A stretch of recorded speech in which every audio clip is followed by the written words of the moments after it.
Have you ever heard that phrase, give a man a fish and you feed him for a day, but teach him how to fish and you feed him for a lifetime? Well, we're not going fishing today. We're going to go in my Mediterranean kitchen and learn to make soup. But not just one recipe. This is a system that you can use to make thousands of soups.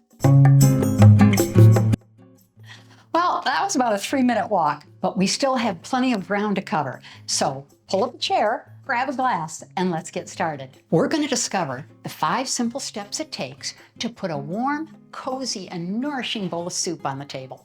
Custom tailored to whatever you like and whatever you have on hand.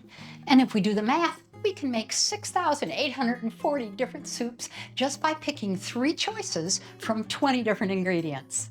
But first, you have to answer 3 questions. Number 1, how hungry are you? Is it going to be a starter cup or a 1-bowl meal? Number 2, do you like it thick or thin, brothy, creamy, or chunky? And number 3, what ingredients do you have on hand that'll give this soup its center? Once you have those answers, everything else is pretty easy. Whatever soup you're in the mood for will come together in 5 simple steps. But before we talk about those steps, let's line up our tools. There's just a couple of basics you're going to need.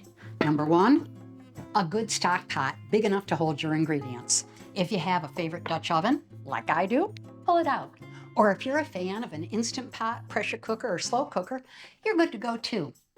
Number 2, you'll need a couple of sharp knives and a good solid cutting board. If you've watched my 10 favorite kitchen tools video, you already know I just call this my cutting stuff up kit. Number 3, a way to blend it.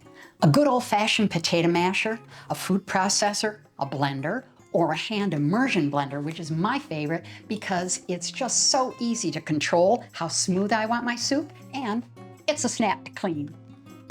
Now that we've set up our workspace, let's get back to those questions. If you want to make a meal of it, make sure you're including ingredients that'll balance it out. A cooked protein, like beans or legumes or chicken or tofu. Some healthy fiber from whole grains like brown rice, farro, or pasta. And plenty of nourishing goodness from plenty of vegetables. If you're just planning on using your soup as a first course, then keep it simple and feature just one ingredient, like the perfect consommé, a classic tomato soup, or a bowl of creamy butternut squash soup. Hey, it's entirely up to the mood you're in. There are days when I just want a light little broth, and other days I'm looking for some comfort food that's rich and creamy, or something really chunky that'll fill me up. What's the heart of your soup? First place I look for inspiration is the fridge. A big crown of broccoli or cauliflower, some seasonal mushrooms, some peas, asparagus, handfuls of spinach. You get the idea. It can be anything you have on hand. Even better if it's one of those ingredients in the fridge or the freezer that's whispering, use me or lose me. You know the ones I mean. Soups are awesome ways to make the most of ingredients before they're past their prime. But if I strike out there, I head to the pantry. Is there a bag of potatoes hiding in the cupboard, a butternut squash, a can of beans, or crushed tomatoes? Remember that sometimes the kitchen pantry is also the perfect kitchen muse. Okay, don't laugh at me. I pulled out as many options as I can muster. Of course, I'm not going to use all these ingredients in my own soup today, but from the looks of it, I think a hearty vegetable soup packed with a bunch of these things is going to be the way to go. Now that you've figured out what the soup is going to be built around, you've almost completed the first step. All you have to do is finish it up by prepping whatever ingredient is going to be the star of your soup. I like to work up at least 4 cups of vegetables if I'm planning on adding a grain or a protein, and 6 cups if I'm not.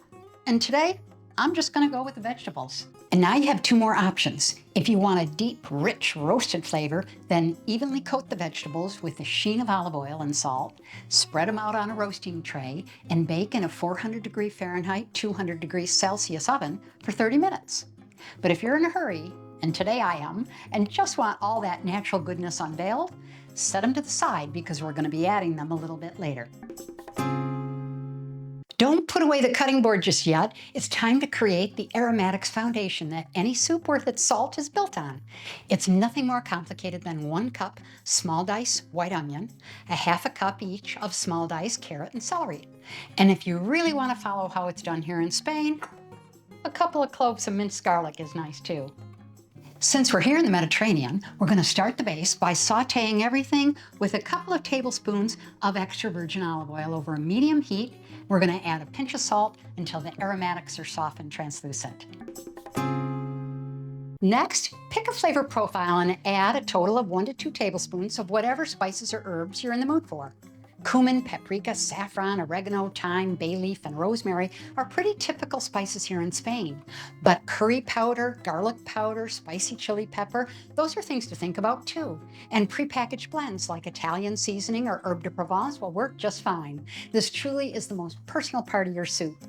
I love citrus flavors, so I'm going to add a little extra sumac and some lemon juice at the end to brighten things up. Maintaining a medium heat, add 6 to 8 cups of liquid. You can use water, box stock, homemade stock, water with bouillon cubes, or bouillon paste, or a combination, whatever you have on hand, and follow it up with the vegetables. Bring to a gentle simmer for 10 minutes or so. We'll be done with this step when these vegetables are barely fork tender, especially if you're planning on bulking it up with any grains or proteins. It's been just enough time, so I want to check to see how tender this is. Wait, perfect. Perfect. Let's check a potato. Falling apart. I think we are done. So at this point, we want to add the rest of our veggies. I had some nice fresh corn. I wanted to add that. We've got green beans and broccoli. And to show you how versatile this is, I wasn't planning on using garbanzos, but I have a small jar, so why not? It adds a little protein, and I have a beautiful can of crushed tomatoes from a Spanish company that I just discovered and I loved. So in it goes. Now all we have to do is give everything a really gentle stir, mix everything in. Look at that. This looks great. Oh boy. We're going to cook this for another 5 minutes so the beans can finish up and the broccoli can finish up. Then I'm going to give it a little squirt of lemon juice to brighten it up and finish it off, and we're ready for lunch. If you roasted those veggies, now is the time to add them. And start blending your soup if you're looking for a smooth texture, or hold off on blending and add any other ingredients you're planning to include, like 2 cups of grains, protein, and dark leafy greens, and then simmer for another 5 minutes until everything is well heated through. And finally, if it's extra creamy you want, it's time to stir in that heavy cream or cashew cream until it's just the way you like it. Now it's your turn. Go peek in the fridge in the pantry and get started. But if you want to continue to follow along with me while I make some classic Mediterranean-style fall soups, just click on this playlist right now.